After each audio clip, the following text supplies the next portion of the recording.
Welcome to Sports Jam for the week of October 14th. I'm Jay Wilcox. And I'm John Jacobson. Today on the show, cross-country highlights from the Lake and Northwest Suburban Conferences. And we'll recognize Osseo's great season on the volleyball court. We'll get started with soccer playoffs. The Hopkins girls have had some pretty strong teams, but getting past powerful Wayzata has been impossible for the Royals. They look to change that as defending state champ Wayzata hosted Hopkins in the Section 6AA semifinals. Watch Jelaine DeYoung block the Wayzata clearing attempt, and she is in alone. She sidesteps the keeper to score for a 1-0 Hopkins lead about 15 minutes in. Wayzata generates some good chances later in the first half. Royals goalkeeper Gretchen Patterson with a diving stop here. It stays 1-0 Hopkins until under 5 minutes remain. That's when Kaylin Billmeyer's corner kick is headed in by Michaela Nelson. Wayzata ties it up at 1-1. After scoreless overtimes, we go to a shootout, and Hopkins' fifth shooter, Rachel St. Clair, wins it. Hopkins snaps a 43-game winless streak against Wayzata, and we'll hear from them later in the show. Park Center's girls soccer team is in Class A. The Pirates sailed past an overmatched foe in the quarterfinals. 8-seeded Minneapolis Edison the opponent. First half, the Tommies can't clear the ball. Hannah Schaub knocks it in for the Pirates, and it's 1-0 PC. Jill Rosby sets up Tessa Lander with a nice pass. She's in the clear and shoots and scores to make it 2-0 Park Center. Not much trouble for Coach Raul Garcia's club on this day. Schaub picks up an assist, passing it to Rosby, who taps it into the Edison net. It's 3-0 Pirates. They lead 4-0 at the half. Second half, and Edison turns the ball over. McKenna DuBois is patient and then launches a high shot into the net for the Pirates' fifth goal of the game. They go on to rout Edison 11-0. Also in the Section 5A quarterfinals, Totino Grace downs Heritage 3-0. Maranatha edges Big Lake 1-0. That sets up Tuesday's semifinals at Park Center. The top-seeded Pirates meet Maranatha at 5, and Monticello takes on Totino Grace at 7. The winners play Thursday at Maple Grove for the championship. Maple Grove's girls won their semifinal 2-1 over Centennial in Section 5AA. The Crimson meet Mounds View for the championship Tuesday. Benilde's girls play Orono for the Section 6A title that night. Park Center's boys won a thriller in the Section 5AA quarterfinals. That matched them up with top seed and District 279 rival Maple Grove in the semis. First half, no score until the 25th minute when Pirates goalie Brenton Brocky collides with Ian DuBois in the air. Michael Barrett knocks it in. It's 1-0 Crimson. Second half, and Park Center's Alec Tao drops the ball behind the defense that Sam Ben knocks away from goalie Ben Nelson, but Nelson gets his hands out and stops Percy Callan. And with 8.5 minutes to go, Maple Grove's Ben Zaver is tripped in the box, setting up a potential game-clinching penalty kick. But Brocky guesses right, and he stops Kevin Hoof's shot for the Pirates. 3 minutes later, though, Zaber dribbles through Park Center's defense before beating Brocky down low. The goal ices the game for the Crimson and advance to the section final with a 2-0 win. Yeah, we know they got good players, and it's just going to be a tough match. I think we'll learn a little bit more about them. We'll talk with people that we know on other teams that have played them, so it'll be a challenge. And he's talking about Prairie Seeds there in Class 2A for the first time this season. The Lycans met Champlin Park in the other 5AA semifinal. First half, Prairie Seeds up 1-0.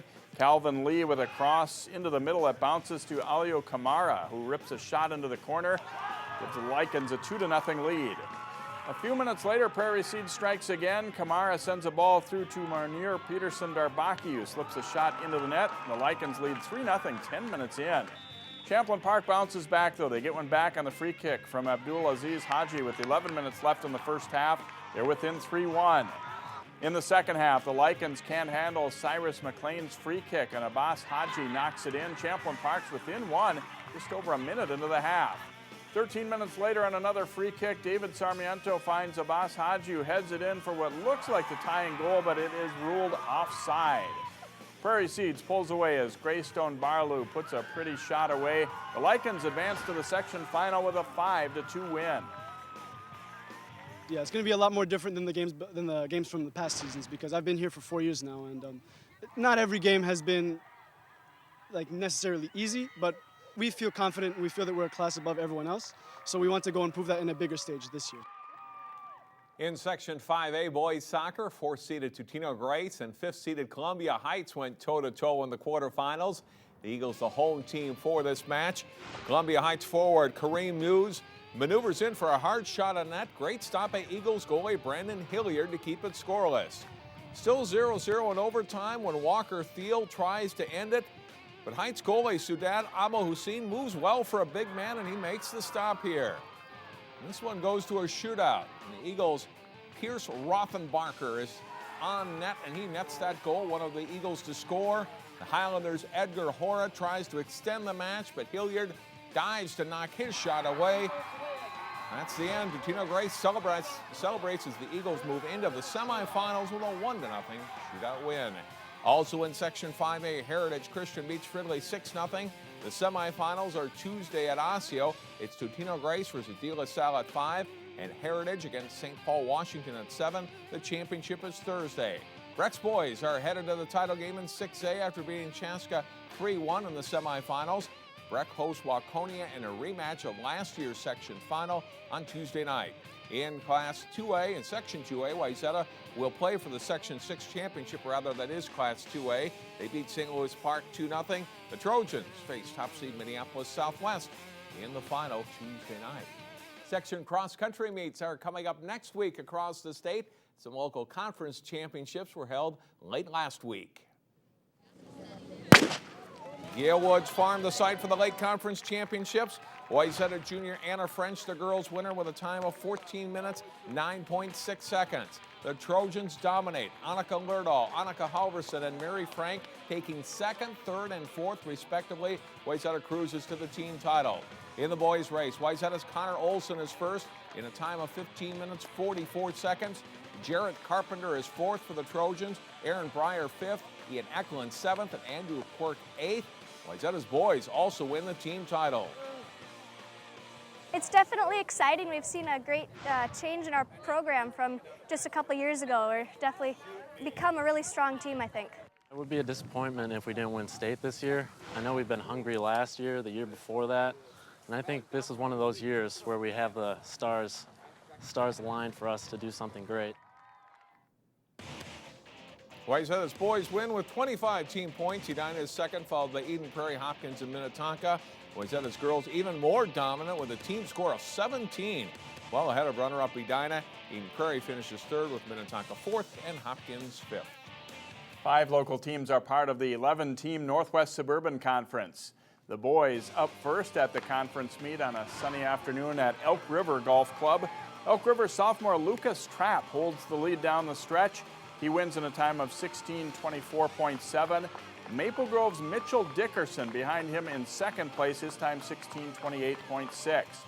15 seconds back, third place goes to John Delaney of Armstrong as he helps the Falcons to a second place finish as a team. Then it's the girls' turn to hit the course, and it's Coon Rapids freshman Brenna Del Castillo racing to the win easily in a time of 15:11.8. That's 13 seconds ahead of the runner-up. The top finisher from our area is Anna Neighbor of Armstrong in fourth. And here's what top local placer Dickerson said about his race.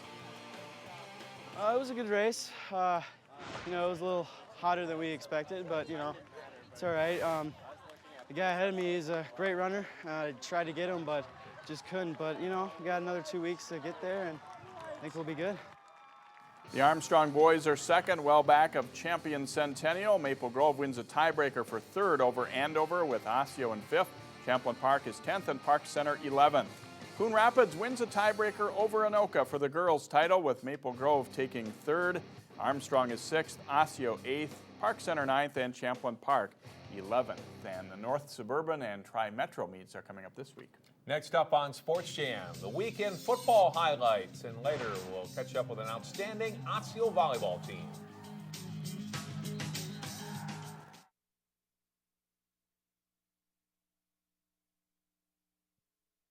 Welcome back to Sports Jam, and time to talk football. The regular season wraps up this week. Two of the state's powerhouses matched up as Wayzata faced Eden Prairie. Mike Grant's Eagles, the top-ranked team in the state, and they quickly show the Trojans why. Following a Wayzata fumble, Anthony Anderson rips off a big run.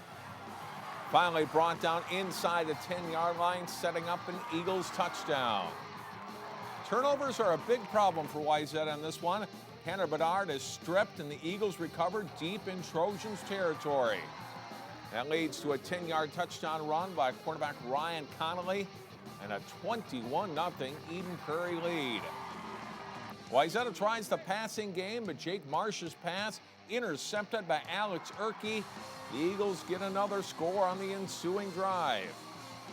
In the final seconds of the first quarter, Connolly launches a perfect pass to Ray Wilson for 66 yards and a touchdown. The Eagles lead 35-0 after one quarter. Early second quarter, Bill Coop has this play read and takes it the other way for a 42-0 Eden Prairie lead. Wayzata commits 5 turnovers in the game. They lose big, 49-14.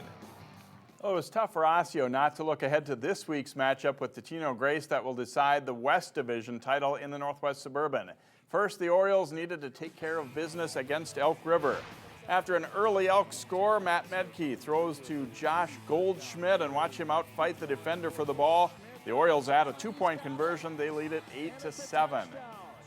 Later in the first quarter, Prince Crua takes the pitch and has good blocking in front of him. He speeds into the end zone for a 15-7 Osseo lead after one quarter.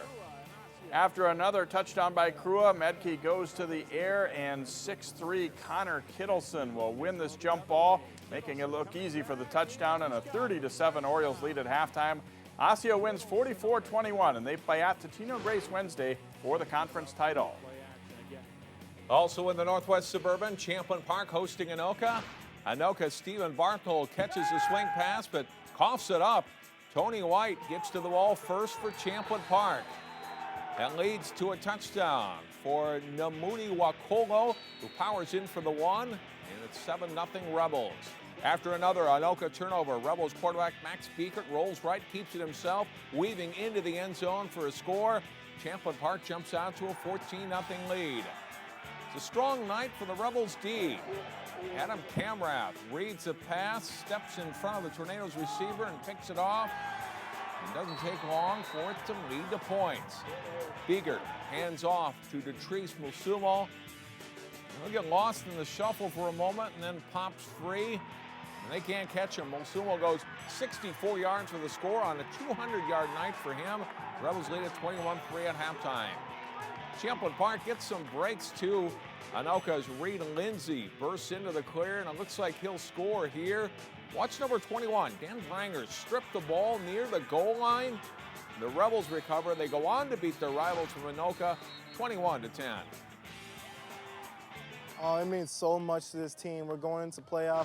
This is just go on a roll and just to work so hard, practice, and come out. This W means a lot to our team and our coaches. In the North Suburban Conference, the Cooper Hawks are trying to close the regular season on a winning streak. Cooper facing Irondale on the final Friday night of the regular season. Big hit on defense early for the Hawks. James Mayfield as he plants Donovan Arthur to the turf. Cooper's offense gets to work. Luke Lindquist fires to Jordan Marshall, who breaks a tackle. And then he is gone down the sideline, 44 yards for a touchdown. Cooper leads 8-6 in the first quarter. Irondale gets a big gainer on the ground, that is. Victor James goes up the middle. Philip Howard will run him down from behind, but not before James goes 57 yards to set up a short touchdown run, and the Knights go up 12-8. Coach Willie Howard's team, though, retakes the lead on a couple of Levante Taylor touchdowns, 19 yards on this score. Cooper beats Irondale 28-20. The Hawks are now 4-3. Now to girls tennis, where 3 local teams played for section titles. Wayzata serving to Edina in the #1 doubles match of the Section 6AA Championship.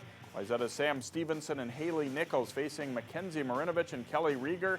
Stevenson battles at the net before Nichols splits the Hornets up the middle. Edina, though, takes the match in 3.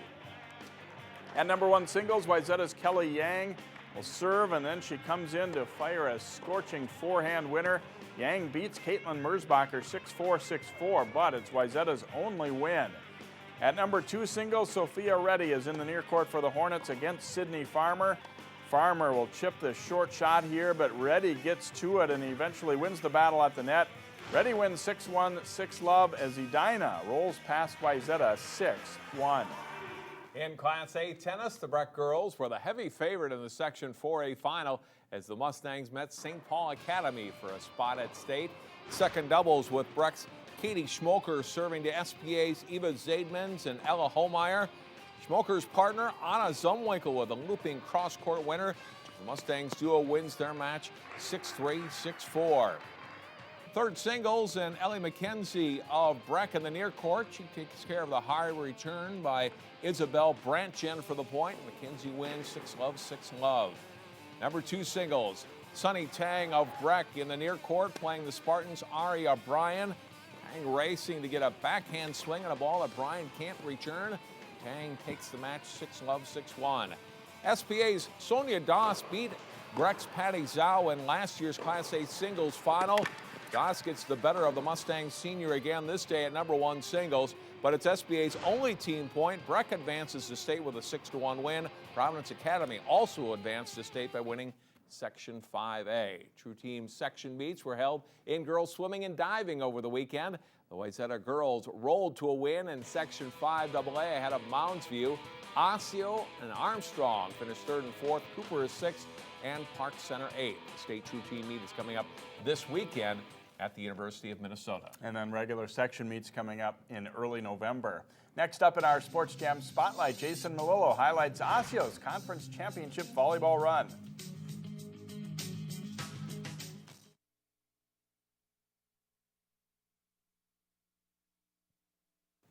The Osseo volleyball team made quick work of Champlain Park last week, effectively wrapping up the Northwest Suburban Conference title. The Orioles are 21-1, ranked 6th in the state, and getting ready for what they hope will be a long postseason run. Here's Jason Melillo with our Spotlight story.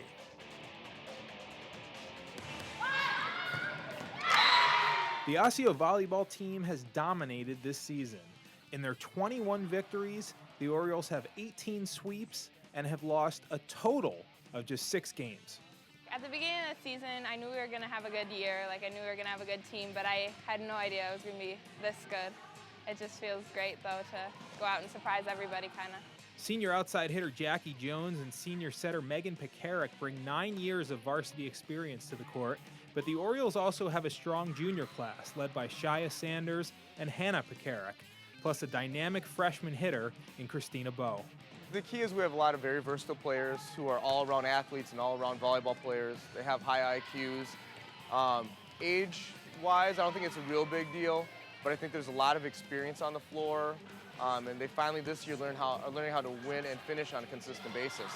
An Osseo volleyball team last made the state tournament in 2008.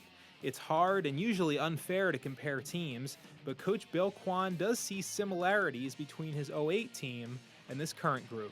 It's really comparable, actually.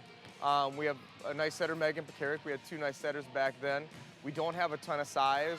Back in 2008, we had Rachel Wienenen in the middle, and she wasn't much taller than I was at about 5'7" on a good day. A lot of players with high IQs, they dug the heck out of the ball and just played hard all the time. And so I'd say this team is a lot like that 08 team. Making the state tournament was a preseason goal for Osseo, like it is for a lot of teams. But the Orioles are such a confident group right now, they're starting to think beyond just getting to state. There's a little bit of that change in mindset.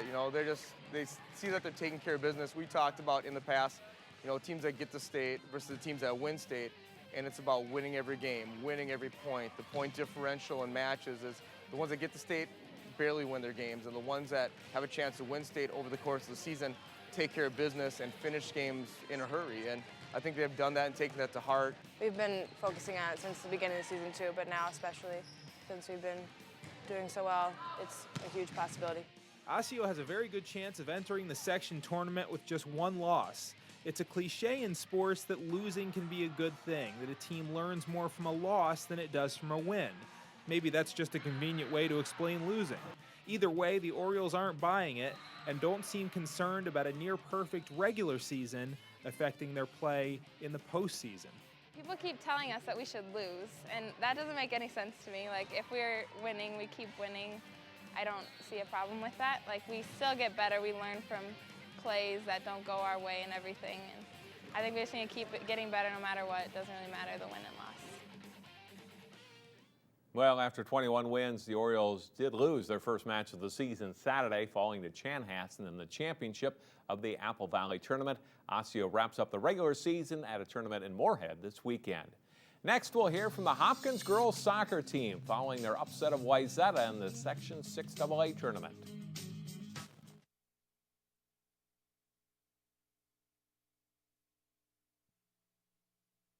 Welcome back to Sports Jam. The Hopkins girls soccer team is going to be playing for a section championship after knocking off Wayzata for the first time in nearly 20 years, and joined by a couple of players that helped to get it done, starting with Rachel St. Clair, who ended up getting the winning shot in the shootout there. How exciting was it for you as you stepped up with that opportunity to get it done?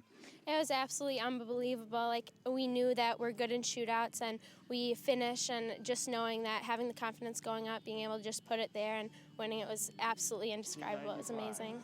Obviously, for the girls on your team and the past Hopkins players, it's been an awful struggle to try and beat Wayzata over these years. How much does it mean to not just win this game, but to beat that team? Beyond anything. I mean, this has been, 9 times I think we've lost, to them this past season. This is our 9th time playing them. We just beat them. Like, it's been our goal. This is what we've been striving for, and we did it. So it's great. You guys had the lead for much of that game, but was it, deflating at all when they scored so late in regulation, or how did you guys bounce back from that to get your focus back on the game?